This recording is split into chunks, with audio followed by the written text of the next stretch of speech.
Emotions are feedback, but stoicism is the ability to process them.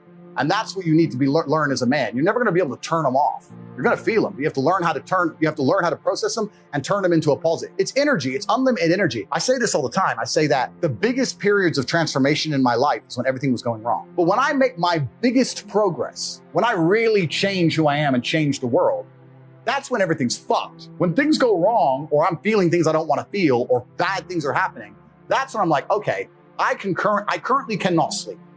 I've completed the day's tasks. I've tried to go to bed. I can't sleep. More shit has to get done. That's when the amazing things happen in my life.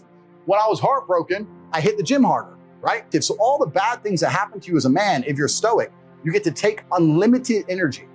Heartbreak is unlimited energy. So is depression. So is rage. So is sadness. All these negative emotions they tell you to collapse behind. Bruce Lee says, be like water. And people see that as be fluid and just go with the flow. I disagree. If you're like water, you're necessary for life. You are scary when you're enraged. You're powerful. You're beautiful when you're calm. You're so many things when you're like water, right? So if I'm enraged, it's like water behind a dam. You just got to put the dam in place, and you got to get the turbo, the hydroelectrics put in. Don't tsunami your life. Put the energy somewhere. And this is the most beautiful thing about it, because people message me all the time like, oh, but Tate, you don't know how sad I feel. No, incorrect. I know exactly how sad you feel. Difference is I used it. And you're sitting here still crying, some random guy on email for the fucking third month in a row. That's the difference between you and me, my friend. I was becoming a world champion kickboxer. If I feel sad, it does not change how I act, and it does not change the things I do. If I don't feel like going to the gym, I go to the gym. If I don't feel like working, I will still work. I lived in a world for 15 years where I didn't feel like fighting because my nose was broken, but I had to fight anyway.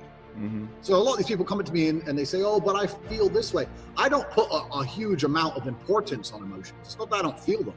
It's that I don't think they have much to do with anything at all. If I wake up in a happy mood and I have a business to run and females to cater for and things to do, if I wake up in a sad mood, I have the same shit to do.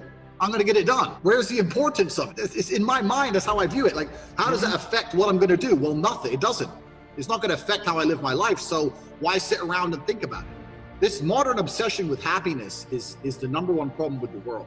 Because I really don't believe humans were ever evolved to be happy. I don't give a shit how I feel. I have things to do. Who gives a fuck how you feel? Like, your emotion has nothing to do with the harsh reality of this world. You're either successful or you're not. Life is binary. You either win or you lose. You survive or you don't. These people are so obsessed with themselves and how they feel. The reason you feel depressed is so that you are inspired into action. You're unhappy with your surroundings and you're inspired. This is the reason why you don't want to go to jail. Both of us don't want to go to jail because we'll both be depressed because we don't like our situation. It's a natural human instinct to make you work hard and try harder to build a life. So when people come to me and go, oh, I can't, I'm fat and I don't know what to do because I'm depressed. I say, no, you're depressed because you're fat. You got the other way around. So that's the first thing. Feeling depressed is real. But this idea that you can walk through life and everything's fine and you can catch depression from the sky like a disease and it strikes your brain and there's nothing you can do about it. And no matter how hard you try, you are depressed no matter what. This is garbage. This is complete garbage that's been propagated by the weak-minded. And the proof of this is that in countries with a harder life, where people are too busy struggling to survive, there's less depression. It's only in these countries that have nothing else to fucking worry about. If it was true the way they teach it, it'd be universal across the human condition. It isn't.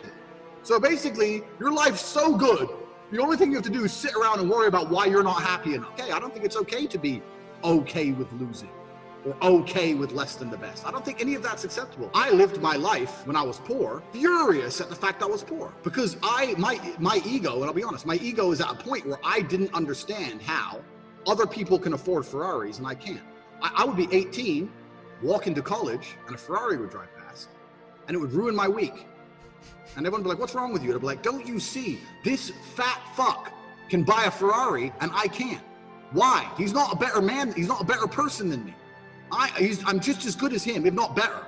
I couldn't stand the fact that there were people who could do things I couldn't. So this gave me unlimited motivation to get rich. Now, I found a way to get rich, and I believe that anyone who really, really, truly wants to get rich will get rich, one way or another. I couldn't stand being ordinary. And my question is this. You're saying ordinary people need to come in terms of their ordinariness. I don't think they do. I think they need to become extraordinary. I think they need to try harder. This is the greatest thing, and this is the greatest and worst thing about being a man, is that all of your value is built. As a man, it doesn't matter if you're born good looking. If you're stupid, and weak and broke, you're still going to struggle. It doesn't matter if you're born rich. As a man, you need to have it all. You need to have wisdom. You need to be funny, strong, good looking helps. They like the idea of you being able to fight. You need interesting stories. You need money. You need freedom to be able to say to a girl, fuck it, we're going to Moscow, pack now. You need all these things. And a lot of that is self-built, not all of it, but a lot of it is. So when I speak to ordinary people, I say, well, how are you trying to stop yourself from being ordinary? And a lot of them aren't. Well, then what the fuck are you going to live an ordinary life if you have ordinary results? I couldn't tolerate that. There's no way I would have been a normal person. And I don't know why people are trying to come to terms with that. I don't think you should. I think you should be constantly pushing to be extraordinary, no matter who you are. Talent is only identified in the top 3%. Like, people say this, I had this all the time. Oh, but Tate, you're lucky you can fight. I'm like, what do you mean lucky? We didn't find out I could fight or not until I'd already trained for 10 years. Because until the hard work's done, that's where you see the talent. At the beginning, everyone has to work hard. Because if I do no work and someone who's not talented works hard, they're going to beat me. So we have to both work our asses off till we're at the very, very top tier. And the only way I can get ahead of him is talent. So talent doesn't appear to the end anyway. Most people haven't worked hard enough at anything to even identify if they have talent. There's loads of people who could be extremely talented at shit, but they're too lazy to even do the basics.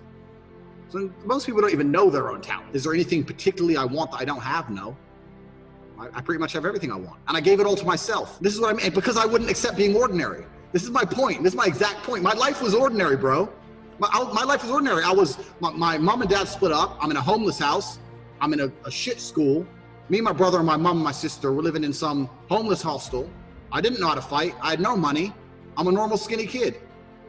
And then I became kickboxing world champion, multimillionaire. That was all me. And it's all because I sat there and goes, nah, fuck this. So I think everyone else could do the same. You know, who's saying the guy watching this right now would not be a better fighter than me if they didn't go fight? Maybe, but they don't try. They don't go. They're pussies. They're too afraid. They're too afraid to even go and fucking get punched, so they'll never know. And that's the life they want to live because they'd rather be ordinary. I couldn't live ordinary, bro. I couldn't even do it. Couldn't even do it. I believe that all of my problems are going to be fixed by me. That no one else is going to wake up and give a fuck about my problems the way I'm going to give a fuck. Nobody else is going to be prepared to go through what it takes to fix them but me. If I'm in the ring getting an ass kicking, not my coach, not my corner, not my fans, no one's going to get me out of there alive but me. It is me. So I turn to myself. If I have a problem, I'll sit in silence on my own. I'll turn to Andrew fucking Tate and he'll get it done. So when you get the feedback, it's all about how you internalize it and how you process it, right? It's having stoicism's not feeling emotions. It's feeling the emotion and going, okay, why is this happening? How much does this really matter?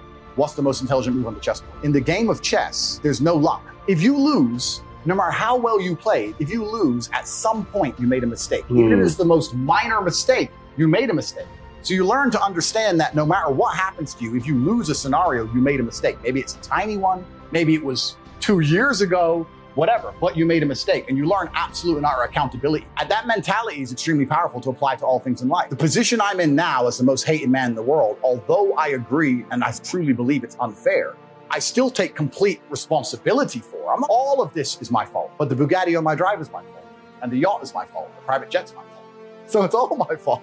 So I take the good with the bad. I take all responsibility for absolutely everything, including if a woman leaves me, if a woman stays, if I end up heartbroken, if I end up filled with rage, I take responsibility for that. If something happens to me that makes me enraged, I will take responsibility. Why has this happened to me? Why do I feel this way? How did I end up in this position? Is this healthy in this scenario? And sometimes it is. You're either a disciplined individual or you are not a disciplined individual.